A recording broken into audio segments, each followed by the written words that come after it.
راجاؤں کی راجدھانی راجستھان، جس میں سرکار دو عالم صلی اللہ علیہ وسلم کے حکم سے خواجہ خواجگان مالک ہندوستان خواجہ معین الدین چشتی اجمیری علیہ الرحمت والرضوان بارگاہ غوث اعظم میں تشریف لے گئے اور وہاں سے حکم پا کر اس 14 راجاؤں کی اس عظیم الشان راجدھانی میں حاضر ہوئے اور بغیر کسی طاقت و قوت کا مظاہرہ کیے بغیر اپنے کردار و عمل اور اسلام کی حقانیت کا پرچم لہرا کر 90 لاکھ لوگوں کو اسلام میں داخل کیا۔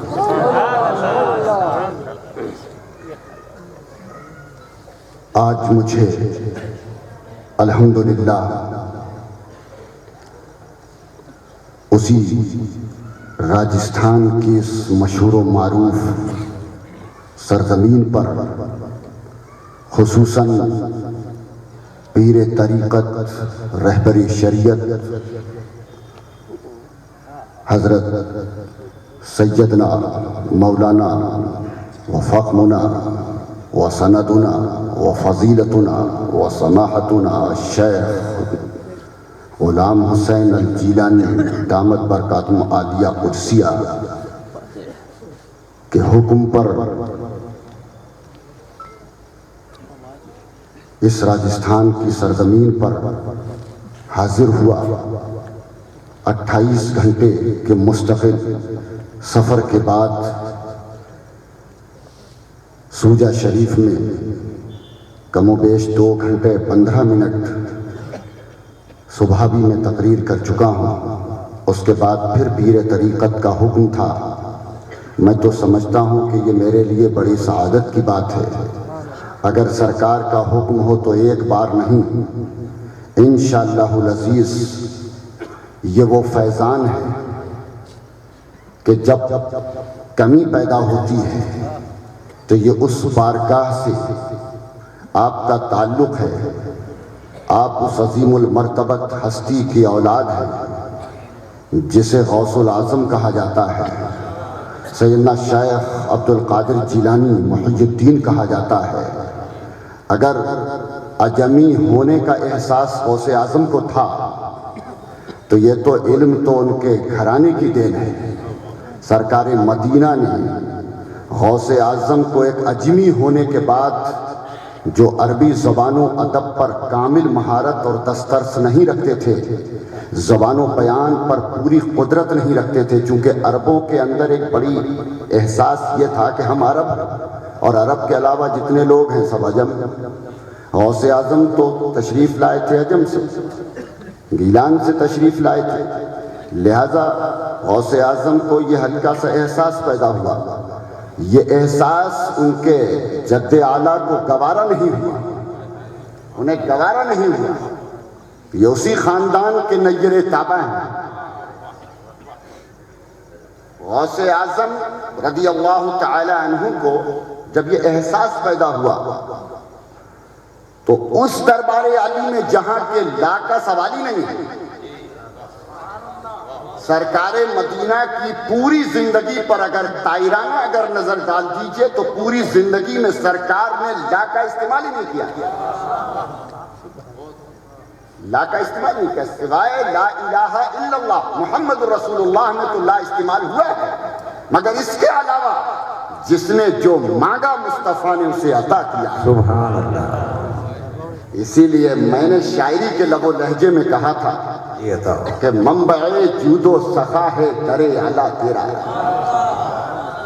کیوں نہ ممنون کرم ہو یہ زمانہ تیرا۔ سبحان اللہ۔ بلکہ اس کو یوں بھی کہہ سکتے ہیں کہ کام آیا ہے صدا سب کے سہارا تیرا، کیوں نہ ممنون کرم ہو یہ زمانہ تیرا۔ تو ہے محبوب خدا سارا زمانہ تیرا، لوح و کرسی ہیں تیرے عرش معلیٰ۔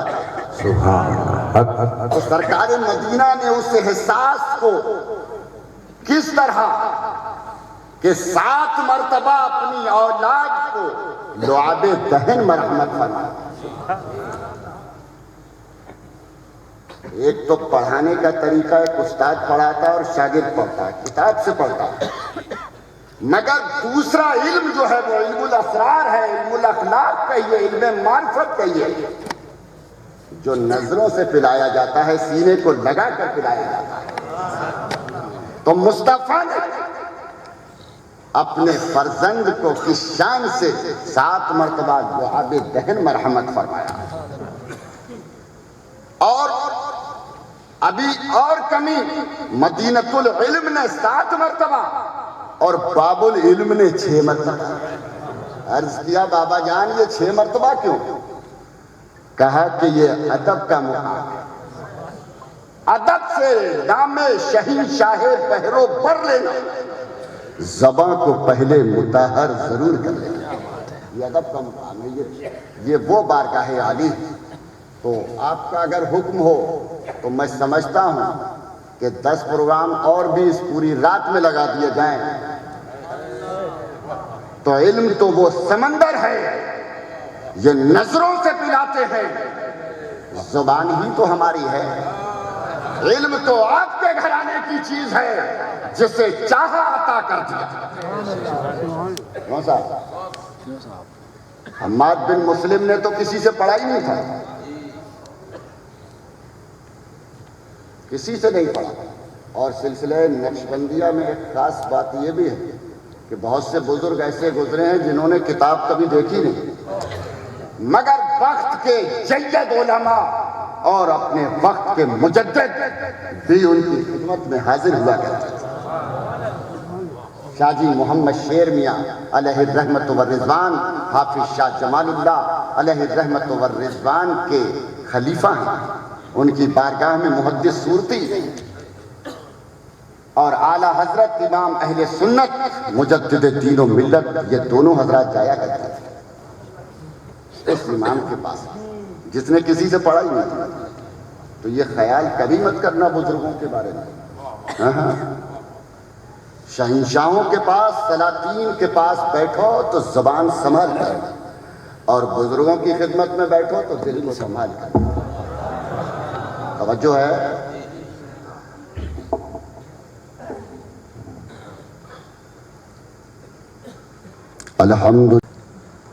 الحمد للہ نحمده ونصلی علی رسولہ الکریم،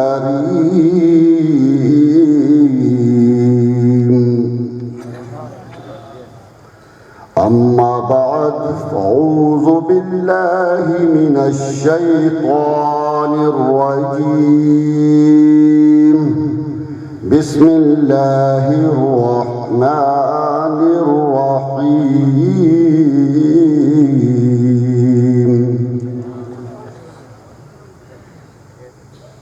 ان تعدوا نعمت اللہ لا تحصوها، سبحان اللہ۔ صدق اللہ العظیم وصدق رسولہ النبی الکریم ونحن علی ذلک لمن الشاہدین والشاکرین والحمد للہ رب العالمین۔ پڑھیے درود شان رسالت معاب میں، پڑھیے درود شان رسالت معاب میں، اور مقبول ہے درود خدا کی جناب۔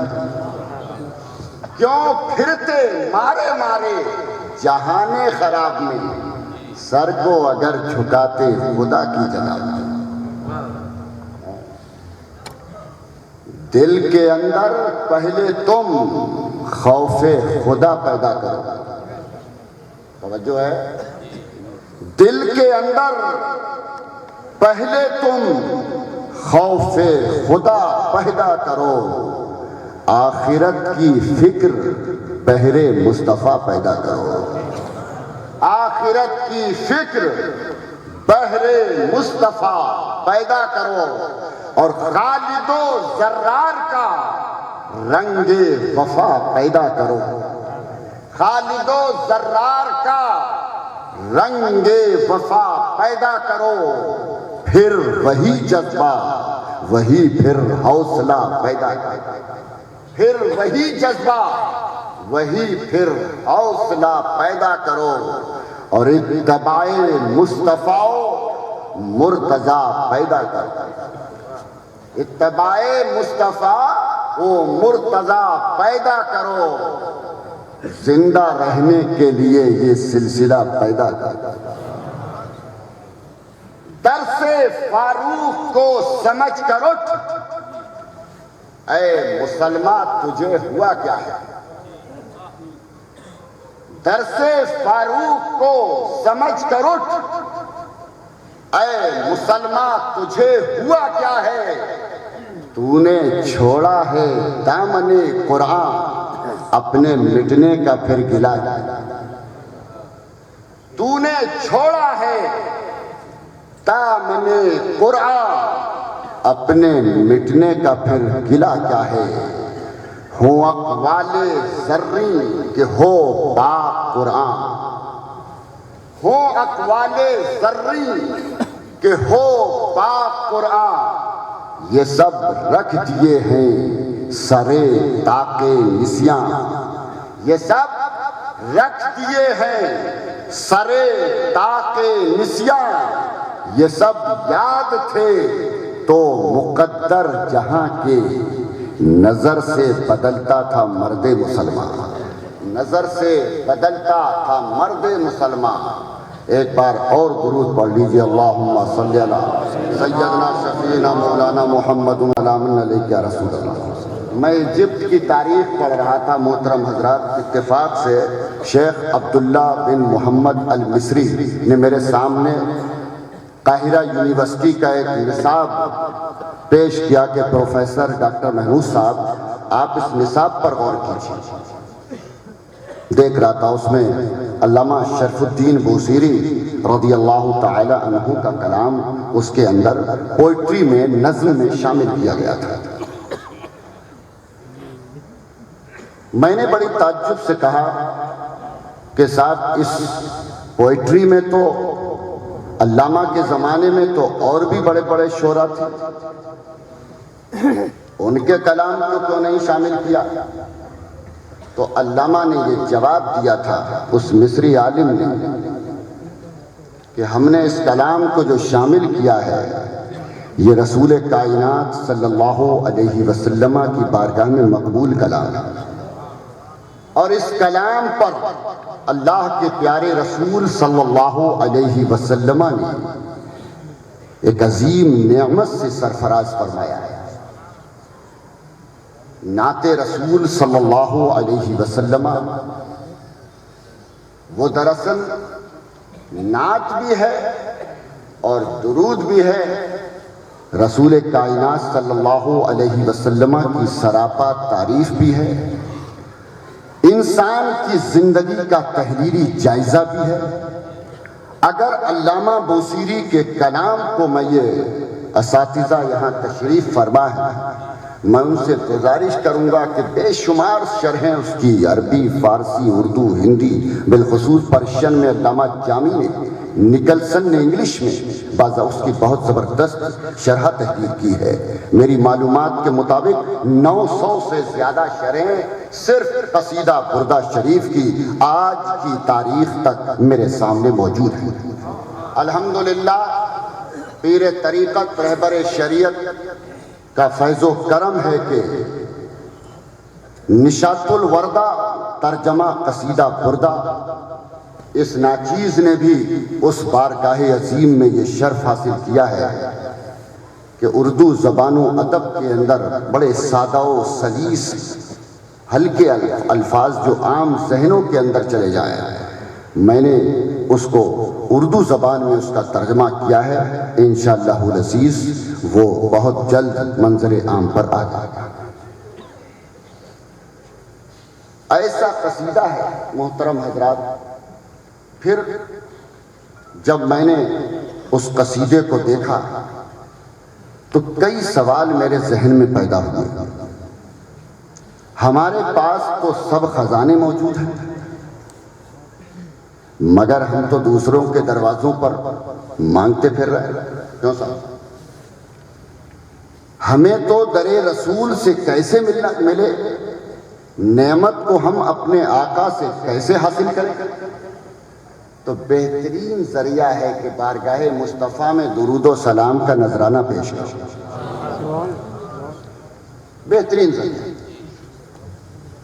اور جب پیش کرو گے تو انشاءاللہ العزیز نعت کا کمال ہے، عربی زبان کا لفظ ہے جس کے معنی تعریف و توصیف کے ہیں، اوصاف و کمالات بیان کرنا۔ انسان نے جب لب کشائی کی تو دو طرح سے، ایک نثر کے لب و لہجے میں اور ایک نظم کے لب و لہجے میں، ایک پروز کے اندر، دوسرا پوئٹری کے اندر۔ اور یہ دونوں لہجے اللہ کے پیارے رسول صلی اللہ علیہ وسلم کو پسند ہیں۔ قصیدہ بردہ شریف شعر و سخن کا وہ حسین دستاویز ہے جس کے ایک ایک لفظ کو پڑھیے تو رقت طاری ہو جاتی ہے، پڑھنے والا بھی مسرور اور سننے والوں پر بھی رقت ہو جاتی ہے۔ جب کوئی مصیبت آ جائے، کوئی پریشانی آ جائے، اسے آپ پڑھ لیجئے تو آپ کی پریشانی دور ہو جائے۔ کتنا بہترین علاج ہے ہمارے پاس، اور یہ میں بے وجہ نہیں کہہ رہا ہوں، بلکہ ایجپٹ کی، مصر کی تاریخ میں ہے، جسے کہ کشف الظنون فی آثام الکتب والفنون میں علامہ نے جو تحریر کیا، اس کے الفاظ، اس کی ملاحت، اس کی جزالت اور اس کی دراکی کی بنیاد پر نہیں، بلکہ اس کے اندر جو ایک کشش ہے، وارفتگی ہے، جو سوز ہے، ایک ساز ہے، اور جو ایک صنعت ہے، ملت اسلامیہ اس کے اندر ایسا کھچاؤ ہے کہ جب پڑھنے والا بھی مسرور اور سننے والا بھی مسرور۔ تو کیوں نہ اس راجستھان کی سرزمین پر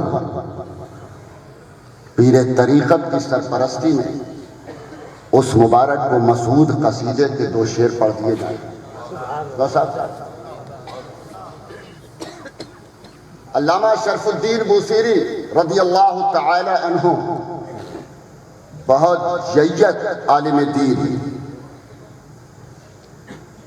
اور اس سے قبل بھی آپ نے قصیدہ حمزیہ لکھا۔ آپ مصر کی ایک گلی سے گزر کر جا رہے ہیں، ایک شخص آیا، علامہ کیا تم نے کبھی اللہ کے رسول کو دیکھا؟ اور یہ کہہ کر چلا گیا۔ علامہ نے پیچھے کو دیکھا، دیکھتے رہ گئے کون تھا، کس نے کہا، وہ کہہ کر چلا گیا۔ علامہ شرف الدین بوصیری کے ذہن و دماغ کے اندر وہ سوال گردش کرتا رہا کہ اے اللہ، یہ کون تھا جو یہ کہہ کر چلا گیا؟ یہ پہلی دستک تھی علامہ بوصیری کے سامنے جو انہوں نے اس شخص سے سماعت فرمائی۔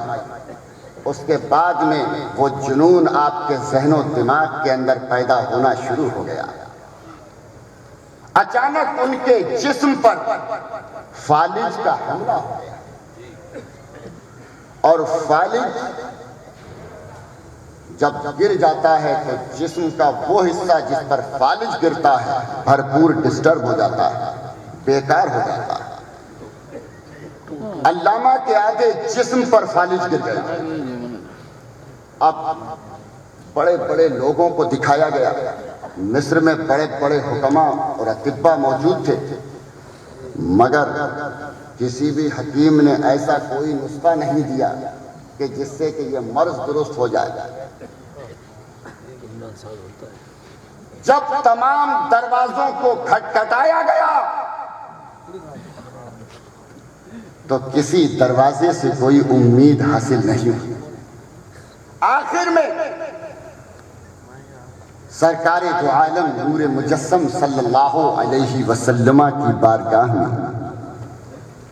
شعر و سخن کا یہ حسین و جمیل گلدستہ آپ نے تیار کیا اور وہ ذہن و دماغ کے اندر گردش کر رہا تھا. اپنے آقا کی بارگاہ میں لو لگا کر آپ نے 150 سے زائد اشعار تحریر فرمائے اور جس میں اپنے آقا کی تعریف بڑے خوبصورت لب و لہجے میں فرمائی اور اس شان سے فرمائی کہ اللہ اکبر. جب قصیدہ لکھا تو اس وقت کوئی نہیں تھا. قصیدہ لکھا تو اس وقت کوئی نہیں تھا اور قصیدہ مکمل ہو گیا. آپ سو گئے. رات میں خاتم الانبیاء، سند الاصفیاء، اشرف الانبیاء احمد مصطفیٰ محمد مصطفیٰ صلی اللہ علیہ وسلم تشریف لے آئے. ادھر عاشق نے شاعری کے لب و لہجے میں پکارا ہے، ادھر خاتم الانبیاء ہے. دیکھیے، اسی لیے نعت کو نعت کے طریقے سے پڑھو جو آج کل کا طریقہ ہے کہ کبھی ساز کے ذریعے سے، کبھی ایکو بڑھا کر، یہ سب طریقے محترم حضرات بالکل درست نہیں. نہایت ہی ادب و احترام کے ساتھ اور یہ سوچ کر کہ جو ہم ہدیہ بارگاہ مصطفیٰ میں پیش کر رہے ہیں، اس ہدیے کو ہمارے آقا سماج سرکار مدینہ تشریف لے آئے. جیسے ہی آپ کی نگاہ سرکار پر پڑی، سبحان اللہ، کھڑا ہونا چاہا مگر فالج کے اثر نے جسم کو اتنا مزمحل کر دیا ہے کہ بارگاہ مصطفیٰ میں ادباً کھڑے بھی نہیں ہو سکتے. آقا نے فرمایا پڑھو. کیا پڑھنا چاہتے ہو؟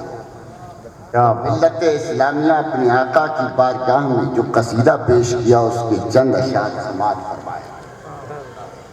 آپ بھی میرے ساتھ پڑھیے تو انشاءاللہ آج اس راجستھان کی سرزمین پر آپ بہت کچھ لے کر جائیں گے.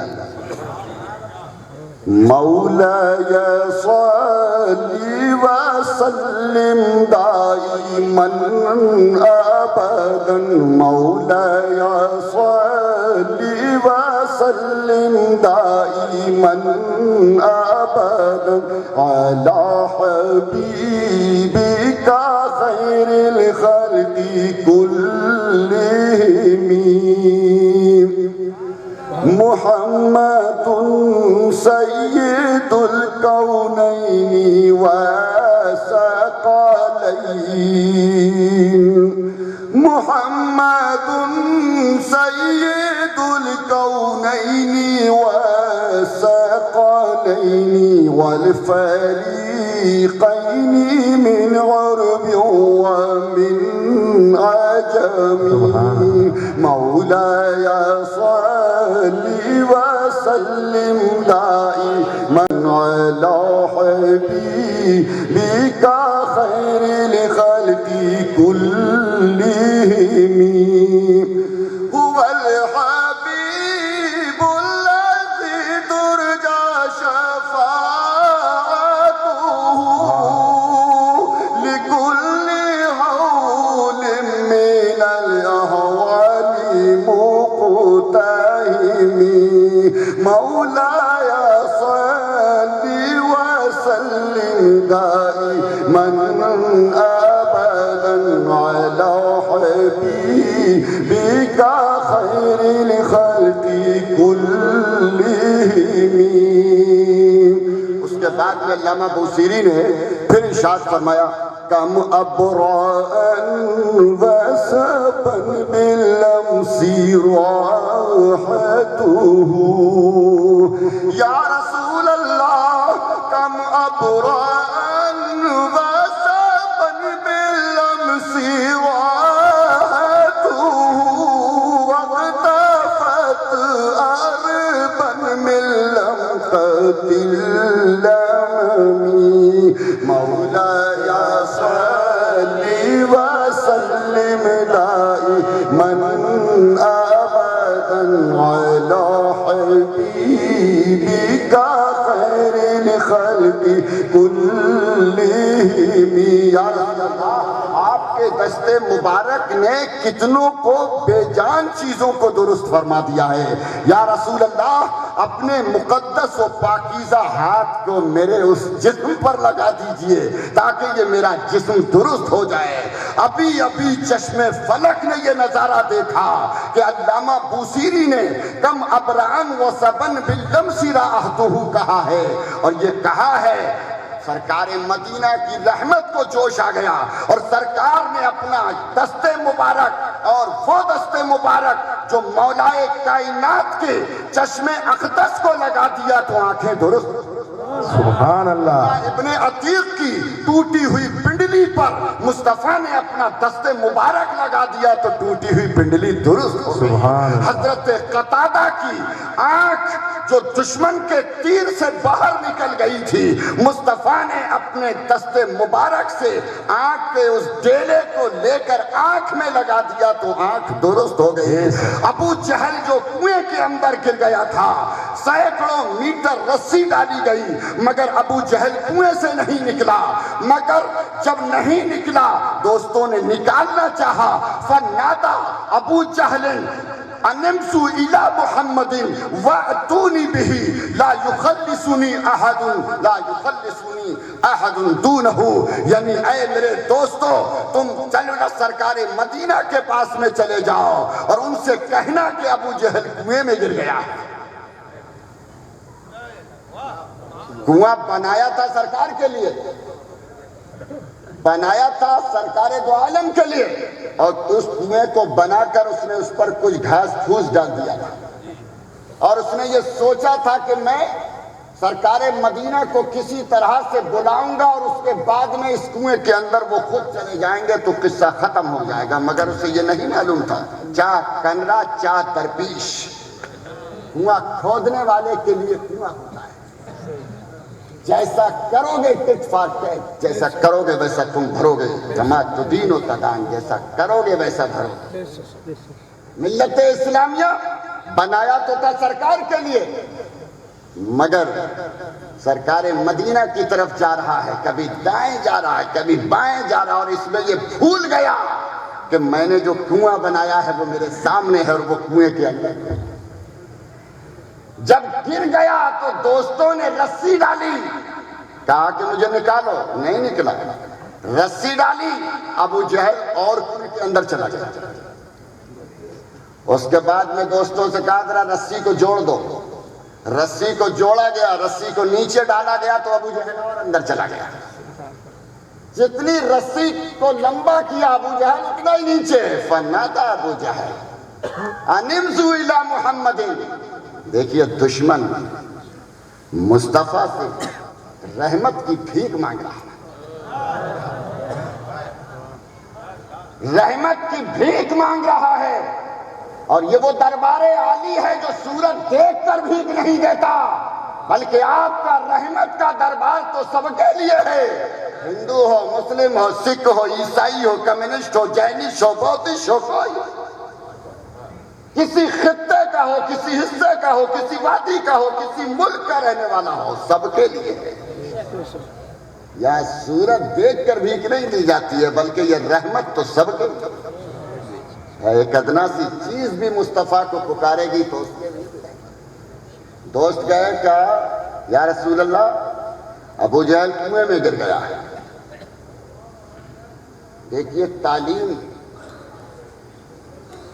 تعلیم ہے یہ رحمت عالم کی. دوستو نیکی کرو ہمیشہ بدی کے جواب میں، نیکی کرو ہمیشہ بدی کے جواب میں. ملت اسلامیہ وہ ابو جہل نیچے ہے. سرکار مدینہ کے پاس دوست گئے کہا حضور کنویں میں گر گیا، آپ کو پکار رہا ہے. سرکار نے منع نہیں کیا کہ میں نہیں جاؤں گا. اس نے کنواں تو میرے لیے بنایا تھا، میں کیوں جاؤں گا؟ کیوں صاحب؟ مگر مسلمانوں اپنی فطرت کو پہچانو، کردار مصطفیٰ کو پہچانو. تمہارے ساتھ کوئی کتنی بھی دشمنی کرے مگر یہ رحمت کا پیغام یہ ہے کہ تم اس کے ساتھ میں نرمی سے برتاؤ کرو، تم محبت سے برتاؤ کرو، تم ظلم سے نہیں، جبر سے نہیں، تشدد سے نہیں، زیادتی سے نہیں، حد سے تجاوز سے نہیں، بلکہ تم اخلاق سے، پیار سے، محبت سے، کردار سے، اعلیٰ سیرت سے، اعلیٰ افعال سے تم اس کا جواب دو۔ ملت اسلامیہ حضور سرور کائنات صلی اللہ علیہ وسلم اس کی دعوت پر چلے آئے۔ اس کنویں پر ابو جہل اندر ہے کہ مرتا کیا نہ کرتا، کیوں صاحب بہت پریشان ہے اندر، جب انسان پھنس جاتا ہے نا تو بہت پریشان ہوتا ہے۔ سرکار مدینہ نے فرمایا ابو جہل ان اخرجتک من ھذا الماء، اگر میں تجھے اس کنویں سے نکال دوں اتؤمن باللہ ورسولہ، کیا تو اللہ اس کے رسول پر ایمان لے آئے گا؟ تو مرتا کیا نہ کرتا، اور وہ کہہ دیا ہاں یا رسول اللہ مجھے آپ کنویں سے باہر کر دیجیے۔ ابھی ابھی دنیا نے یہ نظارہ دیکھا کہ وہ ابو جہل جو سینکڑوں میٹر رسی ڈالنے کے بعد میں نہیں نکل سکا بلکہ وہ اور اندر چلا گیا۔ مصطفیٰ جان رحمت پہ لاکھوں سلام، شمع بزم ہدایت پہ لاکھوں سلام، وہ مبارک و مسعود دستے کرم سرکار مدینہ نے کنویں کے اندر ڈال دیا۔ ابھی ابھی ہاتھ ڈالا ہے، ابو جہل نے ہاتھ کو پکڑ لیا۔ اگر کاش صداقت کے ساتھ میں، گہرائی کے ساتھ میں پکڑ لیتا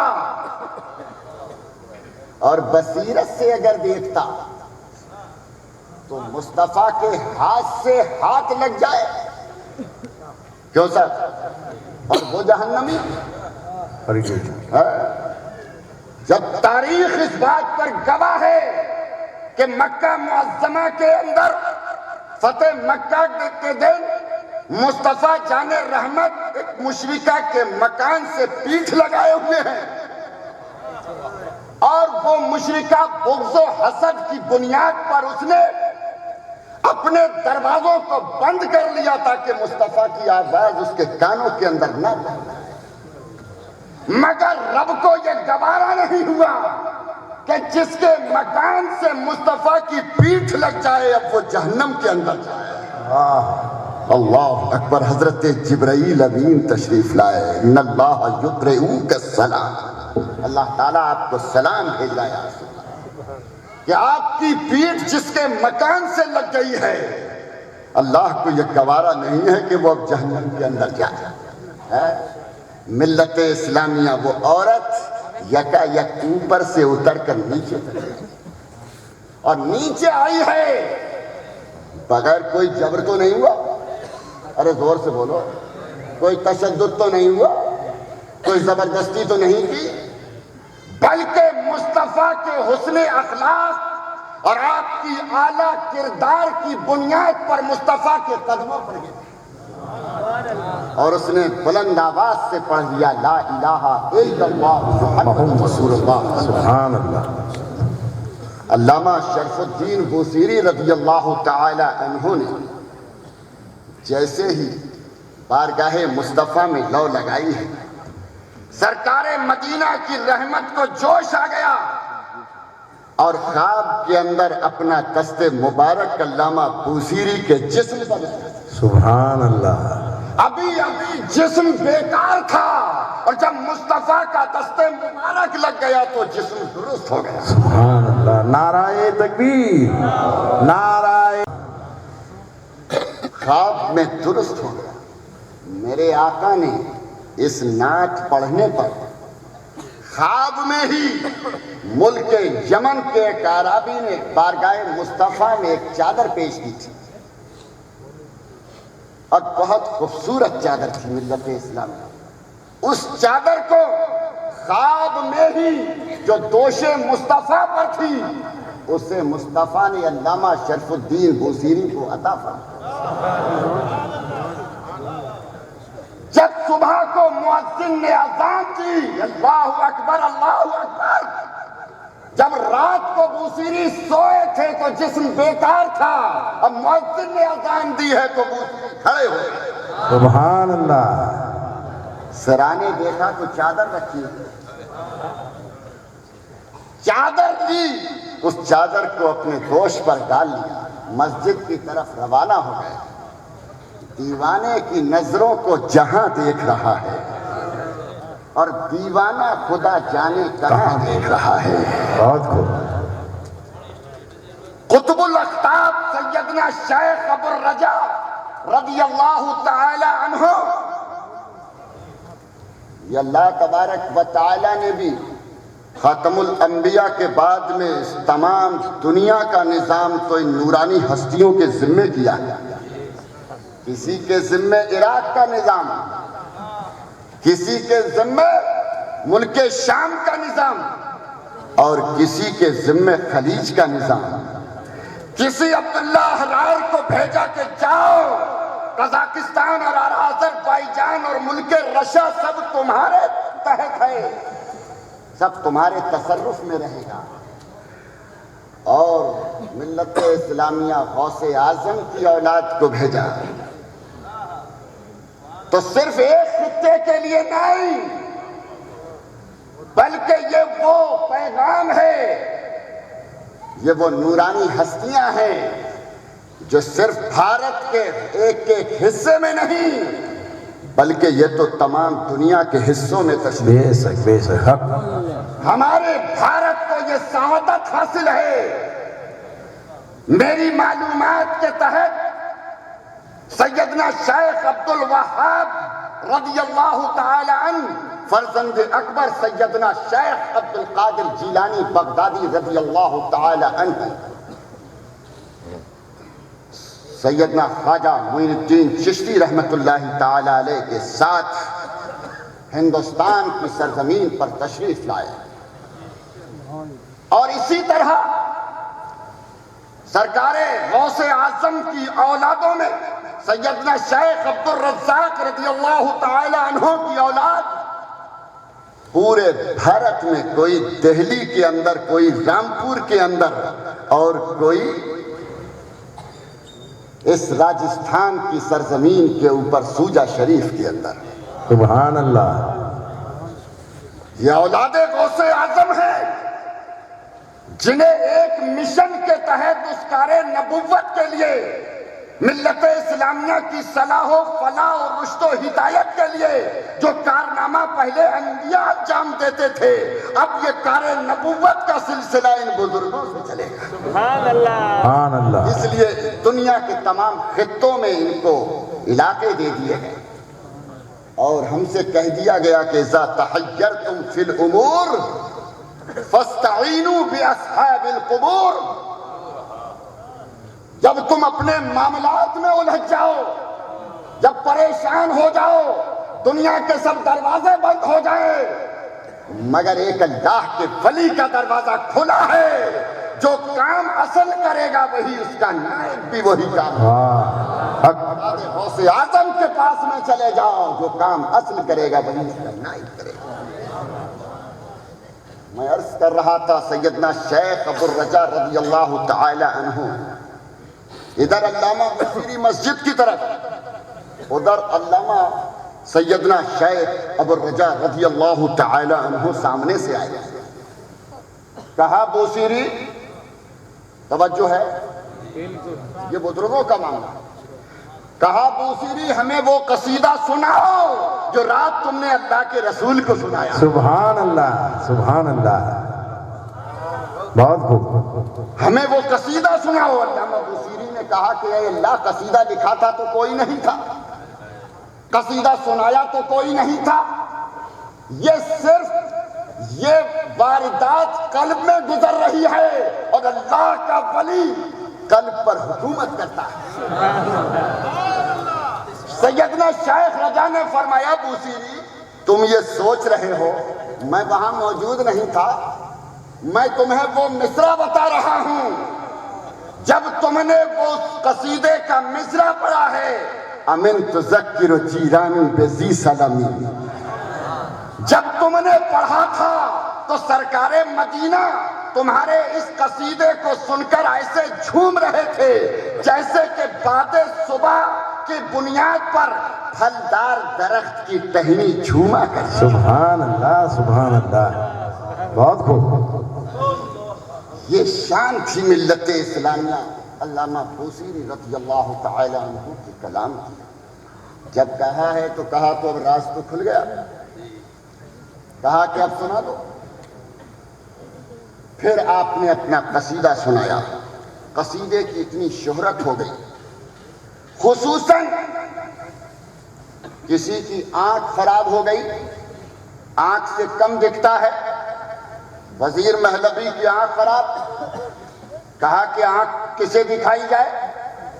ENT اسپیشلسٹ اس زمانے میں تھے, آنکھوں کے ڈاکٹر اس زمانے میں بھی تھے, مگر وزیر کی آنکھ درست نہیں ہو رہی تھی. قطب الاقطاب نے فرمایا کہیں جانے کی ضرورت نہیں ہے, علامہ بوصیری کے پاس میں جاؤ, اس کے قصیدے کو لے کر آنکھوں پہ لگا لو تو آنکھیں درست. سبحان اللہ سبحان اللہ. نعرہ تکبیر, نعرہ سبحان اللہ. یہ شان ہے ملت اسلامیہ. ہمارے پاس تو بہت بڑا سرمایہ موجود ہے. اللہ تبارک و تعالیٰ کا کرم ہے کہ اس نے ہمیں بڑی نعمتوں سے سرفراز کیا.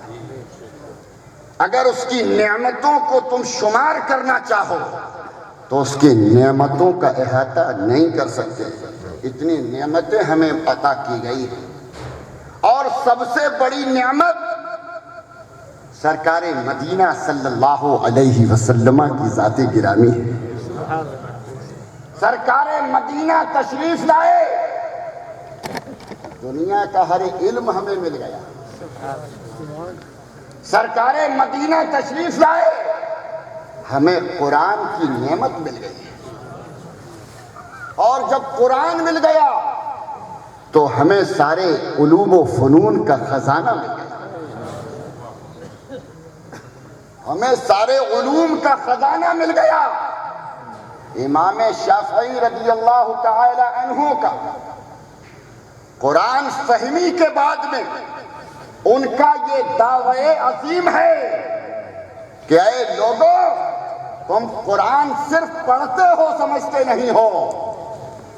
سلونی اما شئتم, دنیا والو سنو, مجھ سے معلوم کرو کوئی سا بھی مسئلہ ہو. سلونی, تمہیں مکمل اجازت ہے. مجھے جو مسئلہ بھی مجھ سے دریافت کرو گے, قرآن کے پاروں کو کھول کر اس مسئلے کو تمہیں بتا. یہ امام شافعی رضی اللہ تعالی عنہ کا دعوی عظیم ہے. سرکار مدینہ صلی اللہ علیہ وسلم نے جب اس عرب کی سرزمین پر قدم رکھا تو اس وقت بلازری نے فتوح البلدان میں تحریر کیا. صرف 10 لوگ تعلیم یافتہ تھے. کتنے تھے؟ صرف 10 لوگ کوالیفائڈ. لکھنا پڑھنا صرف 10 لوگ جانتے تھے. مگر جب سرکار تشریف لائے اور اللہ رب العزت نے علوم و فنون کا خزانہ جب بارگاہ رسالت مآب میں جب پیش کیا, اقرا, یہ تعلیم و تربیت کی یہ پہلی آواز تھی اس دھرتی پر. اور اس صحرا کے اندر جو بدو لکھنا پڑھنا نہیں جانتے تھے, ان کے پاس میں تعلیم کی یہ پہلی دستک تھی. اقرا, پڑھو. کس کے نام سے؟ بسم ربک الذی خلق, اللہ کے نام سے پڑھو. الہیات, جنسیات, مادیات, اخلاقیات کا خزانہ لے کر دنیا کی تاریخ میں سب سے پہلے یہ قرآن کی آیت نازل ہوئی. اور علامہ بالقلم کے ذریعے پڑھنے اور لکھنے کا سلیقہ دنیا کی تاریخ میں قرآن نے سب سے پہلے مصطفیٰ کی زبان ترجمان سے کہلوایا. ان عربوں کے اندر میرے آقا نے فرمایا قید العلم بالتحریر, اے عربو تم لکھنا نہیں جانتے ہو، مگر اب میں آ گیا ہوں، میں آ گیا ہوں، اور قرآن نے یہ دستک دے دی ہے۔ امام عبد الرحمن البستانی نے قلم کا اشارہ پا کر دنیا کی ورلڈ کی تاریخ کے اندر سب سے پہلے امام نے یہ کیا، آدم علیہ الصلاۃ والتسلیم سے لے کر اور اپنے زمانے تک تمام قلم کے احوال و ادوار کی تاریخ کو مرتب کر دیا۔ قلم کی 105 قسمیں دنیا میں سب سے پہلے علامہ نے تحریر کر کے اسی قرآن کے پاروں سے بتا دیا۔ 105 قسمیں بیان فرمائی۔ سرکار مدینہ صلی اللہ علیہ وسلم نے اسی مدینہ، اسی مسجد نبوی شریف کے چبوترے پر صرف ایک کتاب تھی۔ آج تو میں چونکہ ہائر ایجوکیشن میں بہت جینیس پرسنز ماسٹر اور پوسٹ گریجویٹ ڈگریاں ہمارے یہاں سے حاصل کرتے ہیں، ڈاکٹریٹ بھی کرتے ہیں۔ صرف ایک بی اے کا اگر نصاب لے لیا جائے تو بی اے میں 4 سبجیکٹ ہوتے ہیں، خوب توجہ کیجیے، 4 سبجیکٹ ہوتے ہیں، اور ماسٹر ڈگری صرف ایک سبجیکٹ سے ہوتی ہے، مگر اس کے اندر پیپر 8 ہوتے ہیں اور 8 کا مضمون الگ ہوتا ہے۔ صرف ایک قرآن تھا۔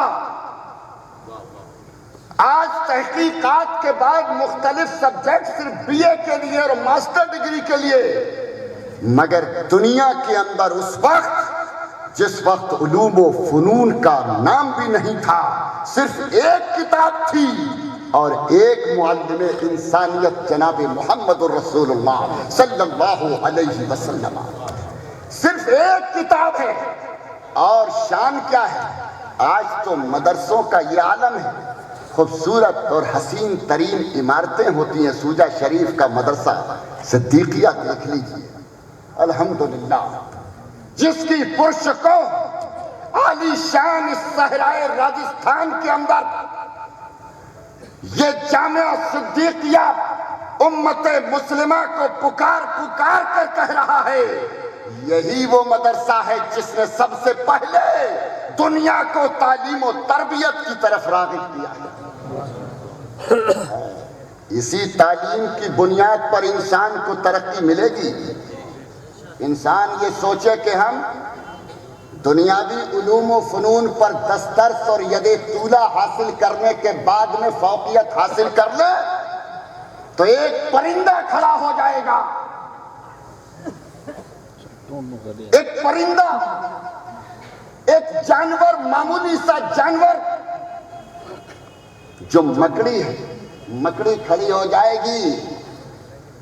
وہ شخص جس نے انجینئرنگ کی تعلیم حاصل کی ہے، انجینئر بن کر آیا ہے اور اس نے خوبصورت نقشہ بنا کر ایک بلڈنگ بنائی ہے، جب طوفان آتا ہے، جب حادثہ رونما ہوتا ہے، جب زلزلے کی کیفیت ہوتی ہے تو اچھی بلڈنگ بھی گر جایا کرتی ہے، ختم ہو جایا کرتی ہے۔ مگر وہ مکڑی،